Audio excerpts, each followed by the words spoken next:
Dimitri, combien sont-ils, ces Français partis vivre à l'étranger parce qu'ils ne reconnaissent plus la France?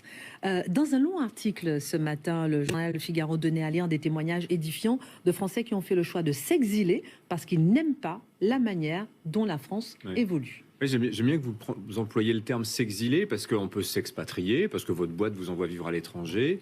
On peut se délocaliser, c'est-à-dire en fait vraiment pour des raisons fiscales, et on peut s'exiler. Ça a un sens, l'exil. Il y a une démarche derrière. Alors, je vais vous lire tout de suite des témoignages extraits de l'article du Figaro. Ça va planter le décor. Et il y a celui de Christophe. Il a 60 ans, conseil en finance. Donc, vous voyez, quelqu'un, comme disait Mathieu, portefeuille un peu épais. Il est parti s'installer au Portugal. Écoutez ce qu'il dit. Je me suis senti en phase avec les Portugais, très francophiles, attachés à la préservation de leurs traditions, dotés d'une identité très forte. Et voilà ce qu'il dit de la France. Des filles qui se font violer en pleine rue, des gamins qui se tuent à coups de couteau, des policiers, des pompiers qui se font attaquer, des cités qui s'enflamment, le burkini qui devient un non-sujet, sans parler des attentats, le corps préfectoral démantelé, le corps diplomatique aussi, l'effondrement de la France dans le classement PISA. Alors en 2019, ce Christophe, il se fait agresser dans le métro, et là il dit « J'ai réalisé que même le 16e arrondissement de Paris n'était plus un sanctuaire. Originaire de Nantes, j'ai vu cette ville sombrer dans la délinquance. » Après, vous avez un autre témoignage, celui de Laura, qui est partie elle vivre en Hongrie fin 2019 avec son mari qui en est originaire. Elle dit « Mon fils s'est fait voler son scooter, ma fille se faisait interpeller par une bande de racailles. Je ne vivais plus, c'est la France qui m'a obligé à partir. Je suis très en colère contre mon pays. » Aujourd'hui, elle vit dans un petit village hongrois. Elle dit « Je ne verrouille pas la porte quand je pars faire mes courses. Quand on boit un verre en terrasse, on peut laisser son portable sur la table. » Vous voyez, moi, si j'étais président de la République ou Premier ministre, je lis cet article, je me dis « Alerte rouge ». Alerte rouge. Alors, vous avez remarqué que le point commun entre ces deux témoignages, évidemment, ça n'est pas emblématique de tous les cas d'expatriation, mais le point de départ de l'exil de ces deux-là, c'est une agression. Ils partent parce qu'ils ne se sentent pas en sécurité en France, et ils partent, comme dit Christophe, parce qu'ils sentent son mode de vie menacé. On est quand même sur des enjeux qui sont extrêmement lourds. Et au-delà de ces témoignages, est-ce qu'on a des chiffres sur cet exode sécuritaire? Oui, on peut aussi dire exode identitaire. Je pense que le mot n'est pas trop... non, on n'a pas de chiffres. D'ailleurs, on a très peu de données sur l'émigration. Alors, autant en France, on parle beaucoup de l'immigration, ça donne lieu à de grands débats, il y a plein de chiffres, on en parlait encore hier avec Charlotte. Vous voyez, l'immigration... Quoi qu'on en pense, c'est un symptôme d'attractivité du pays. Ça veut dire que le pays attire, fait venir à lui des gens d'ailleurs. Le flux inverse, il y a quelque chose d'un petit peu honteux pratiquement, de déplaisant, qui renvoie une forme de désamour. Mais enfin, des Français qui quittent la France, qui en veulent à la France, comme disait cette femme tout à l'heure. C'est quand même pas anodin. Le seul chiffre qu'on ait, c'est le nombre d'inscrits au registre des Français établis hors de France, 1,6 million. Alors, l'inscription à ce registre, c'est celui sur lequel reposent notamment les listes électorales des Français de l'étranger. L'inscription à ce registre, elle n'est pas du tout obligatoire. Alors, l'estimation qui circule, c'est 2,5 millions de Français partis vivre à l'étranger. Donc, j'ai fait une petite enquête de presse. Je suis remonté à 2013-2014. C'était autour de 2 millions à l'époque. Ça voudrait dire qu'il y aurait 500 000 départs qui auraient lieu en l'espace de 8-9 ans. Donc vous voyez, c'est que ça dessine quand même une courbe ascendante. Alors, 2013-2014, je vous en parle parce que dans l'histoire récente, c'est le seul moment où il y a eu un débat public sur ce mouvement de départ, sur cet exil des forces vives, comme on disait à l'époque. On avait même créé une commission d'enquête parlementaire.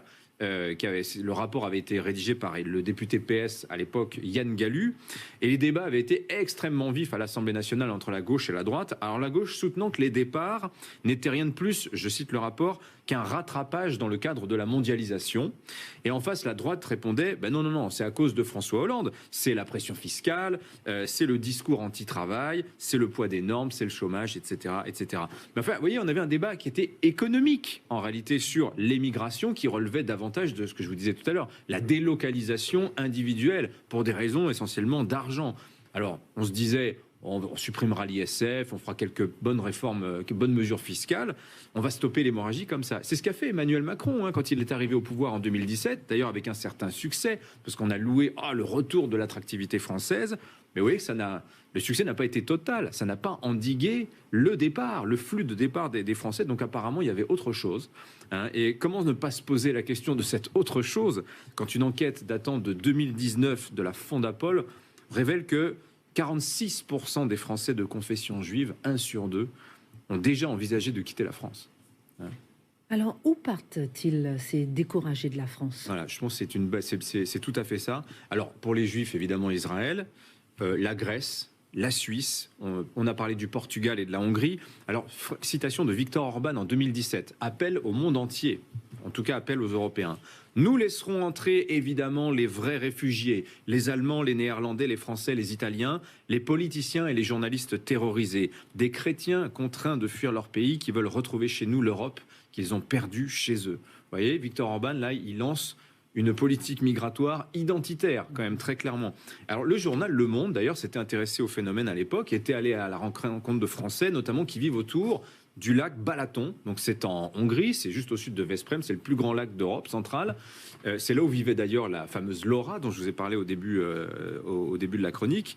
Bon, dans les témoignages, on comprend clairement que le multiculturalisme n'est pas la tasse de thé de ces expatriés. Il vous parle aussi beaucoup du coût de l'immobilier, de la désertification des campagnes. Il vous parle des impôts, il vous parle de la sécurité. Et il n'y a pas que des Français d'ailleurs qui parlent. Vous avez des Allemands, des Anglais, des Néerlandais. L'Ukraine a aussi un temps été une destination assez tendance. Alors évidemment, le Sud aussi, le soleil, ça attire. C'est le cas de la Grèce et du Portugal. Alors le Portugal, l'argument massu, c'est la fiscalité, le coût de la vie, auprès des retraités notamment. Mais vous voyez, l'argent, ça compte. Mais il n'y a pas que ça. Il y a aussi la part culturelle qui est évidemment indissociable du choix de partir. Et je dirais qu'il ne faut pas voir ces Français qui sont en quête d'un nouveau grand refuge comme des déserteurs. Partir, c'est une libération pour eux, mais ils vous disent aussi c'est un arrachement. J'emploie l'expression grand refuge à dessein. Le grand refuge, c'est comme ça qu'on appela, après 1598, la révocation de l'édit de Nantes, le départ des 200 000 huguenots, les protestants qui avaient fui le pays, qui sont allés apporter leur richesse, leur savoir-faire, leur force aussi pour se battre contre la France à l'époque.